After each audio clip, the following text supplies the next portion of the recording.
So I went to bed very tired the other day, and my bedroom was really hot. And so as a result, I had a weird fever dream of hanging out with my past best friend. I woke up too hot, went to the window to cool my room down, and I was suddenly hit by a weird moment of clarity. I get this kind of brain fog all the time, which added to my bad long-term memory doesn't really help me have a clear mind to be able to think about what I need to think about. Unless like I'm on a bus or I'm in the shower. Obviously a lot of people say they have clear thoughts in the shower. There are just some places, like some places with fresh air, I guess, that help me think clear, and there's not many of them in life. So I was suddenly hit by this weird clarity, and it got me bringing up to mind and examining like many different disparate points of my life. You know, I could remember a lot of things from my past life that I'd forgotten about and bring them to mind. And I just kind of like bringing up each thing and kind of assessing it and trying to make sense of it. And it's kind of rare for me that I get to do that. I came up with a weird analogy for life while I was sitting there. It was, I guess it's my current analogy for life, and it's that I feel kind of omniscient, and I can see how everything works in life. I've got to the stage where I can see what everything is in my life and how it works. The problem is I can't express it very well, so I can't communicate it well to other people, so that's the barrier now, I guess. So life is a forest, is the analogy. So this is kind of metaphoric. There's no real forest. The geography of the forest itself is metaphoric. We're all in a forest, a vast forest, like those ones you see from the plane if you've ever flown over Germany or France, but imagine that forest is just like a vast forest. We're all in the forest, and nobody seems to be able to leave the forest. All the people, they're born in the forest, they live in the forest, and they die in the forest. But they all live in the forest, telling this myth to each other that there's an edge to the forest, where there's like open hills and flat plains and no trees obscuring anything, and you can see the sky properly. So this is like a fable. Everyone is moving through the forest, and they're trying to find the edge of the forest, but in reality everyone lives and dies in the forest, and it seems like nobody has found the edge, although there's still the tale that the edge exists, which drives people on. We live in the forest. The trees that go on for miles and, forever it seems, obscure what you're coming up to. So everyone's driving through the forest, they can't fully see. They're going between these pine trees. They can't see what they come up to, and every now and then between the pine trees are these trash piles. And in the trash piles, sometimes some people leave a note to describe where they've been and kind of other trash piles that they have passed by. But the forest is full of these trash piles, and there's enough of a gap between each one that you can't see when the next one is coming. You just have to go from one to the other like island hopping. So all the people in the forest of life are all navigating it all in different directions. So they come to a trash pile from a different direction, a different angle, and they have a different perception of it from everyone else who's coming to the trash pile. So you might approach the trash pile from the east and see it and pass it by. Someone else sees the same thing from the west and sees it and passes it by. Sometimes we're seeing it together, sometimes, It's just one of us comes to it, and sometimes we'll come to a trash pile that's slightly different from the others, and we're trying to navigate through this forest to find the edge. So some of us will be generous enough to like write a note on a piece of paper and describe a previous trash pile they've been to and leave it in the new trash pile for some other person to find. All in efforts, I guess, of trying to help people navigate and try to help other people find the edge of the forest, find that tree line that they think exists. But in reality, we mostly die not finding that tree line. So the trash piles are a kind of metaphor for phases in life or negative events that you see. If you imagine an event in the news that is happening at this particular point in time, I mean, like Jordan Peterson said. Now, Jordan Peterson, he says a lot of crap, but he says a lot of good things. I'd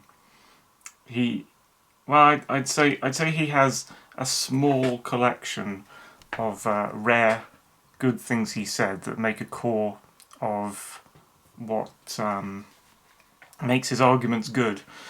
The 2 or 3 issues, I'm not sure if I can think of 3, I can sure think of 2, like 2 issues that Jordan Peterson came up with that I think are valuable, are the idea that all life is suffering, and you've got to come to terms with that fact.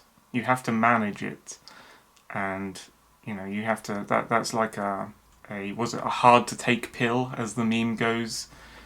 There are more negative events in life than there are positive events. There are small joys in life, but they're rare, they're transitory, they're temporary. Most of life is suffering, and then it becomes like, how do you manage the suffering to make it easier to pass through life? Another thing Jordan Peterson gets right, he says the clean your room thing, which is about taking personal self-responsibility. So that's 2, but the third one is another important one, which is life is overwhelming and you can't get much done at all, and everyone's lazy or struggling to find a way to do things or work or get things done because they don't take things in chunks. It's so overwhelming that people think they can't finish things, but if you just take things in chunks, write a list of all the things stopping you get where you want to go. If you just take step 1, spend, however long you need to get step 1 done, then, you've got 1 out of 10 steps out of the way, and then you do step 2, you manage to get that done, you realise it's not so hard to get it done if you just take it in chunks, and before you know it, you've got to step 5, you've nearly done half the things you need to get done to get to where you want to be. So I think that's a valuable logic that JBP has come up with. So those are the 3 main things I remember about him. He has said a lot of crap. I don't believe in everything he says. He's not like one of these guys who gets everything across the board that he says right. He's not some kind of Jesus figure who, spouts knowledge all the time and gets nothing wrong. So with that in mind, that life is suffering, and it's just a matter of finding out how you manage it. These trash piles, they're negative events in life. Phases, negative events, and everyone's approaching them from different angles. And there are tiny differences in the trash piles in the forest. Like, you can find tiny joys there, you can find tiny good things, and things that make each one different. But mostly, you're just finding these negative experiences, and you don't agree with the other people coming to the trash piles, what the trash piles are, because you come seeing them from a different angle, you see them in a different form, in a different shape, because of the angle you're coming at the trash pile is different from the other person coming at it from behind, and also the experiences you've already had and the trash piles you've already found. Also, the other metaphoric thing here is you moving through the forest. That's also a metaphor. You're not moving anywhere. That is time ticking by as you discover things. That's your motion through the forest, if you can understand that. So you see the trash piles from a different experiential or ideological angle. An event in history is perceived differently by each person as a result of their starting point and the things they've passed by on the way there. So, yeah, an example of a trash pile. Cause sometimes a person will go through the woods and they'll be experiencing lots of these trash piles that you will not come to or have not come to yourself. These negative phases and events. And so that's another reason why the notes are left behind by some people to describe the trash piles they've been to. You're describing the shape and form of negative experiences in generosity or charity or something to other people, so that they know these negative experiences exist. And they might come to these negative experiences later in their journey, or they might never come to them. So one example of a negative experience or a trash pile in the forest that I haven't come across, but I've had notes from people in the forest that they have come across it, would be like, I've never had kids personally, and I haven't lost custody of kids to like a woman or wife who takes 100% custody of the kids from me. I just thought of that as that's a mind-blowingly bad time for a guy to go through. And my heart goes out to any guys who've gone through that situation where, you know, they've fallen in love with a girl, they've produced kids with that girl, they thought that was going to be their entire life, and the horror of trying to live life, having split up and having your kids, you know, your biological kids, you know, your flesh and blood, as they say, taken away from you, and you having to live life entirely separately from your son or daughter that you've 50% helped to create, that's a horrific bad thing that exists in life, that I know exists because other people have told me that it's happened to them, but it hasn't happened to me. And likewise, there are probably some awful experiences I've been through, and I could leave a note in the woods to other people to tell them, watch out, this is one of the bad things that is out there on the way to the tree line of the woods that you got to worry about, that you might have to experience, you might see. It's out there. And still we push on through this forest, directionless, crisscrossing paths with each other, passing by trash piles, leaving notes for each other, looking for the fabled forest edge, which I guess would be like a grand good time or a grand fixing of everything, not like an afterlife, but a way to a positive utopia, or our personal utopia, or just a place where all the negative experiences aren't happening so much and everything's clear and you can see everything. But we've only heard tales of it. We can't tell if any heroes from us have truly got there and reached this holy grail, this kind of out of the woods landscape of open air. Maybe it's a lie, maybe it's a conspiracy, maybe there's no edge of the woods and no one will ever get there. For all the people in the woods know, they've never seen the edge, they're just told it exists. In reality, a lot of us might die in the woods never seeing this edge and never knowing whether it truly exists or whether it's a conspiracy that is made up by someone just to keep us constantly driving through the woods. So that's the analogy. Life is a forest. And that's something I've come to that is my current good analogy for life. And there's more things you can read into that analogy than the things I've mentioned there.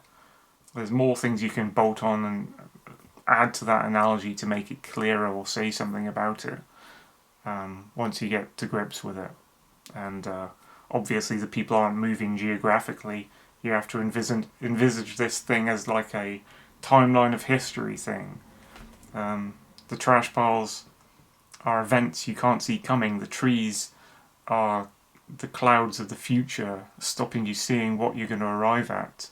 People who seem to be in different places, that's just a person who might be, there might be a little girl living in a city across England from me who's going through some bad shit, and I don't know the bad shit she's going through, but she might leave a note in the forest. She might leave documentation in a book or on the internet, or a pamphlet in a cafe somewhere, or in a magazine, telling people about this bad time she's going through that they themselves may or may not reach.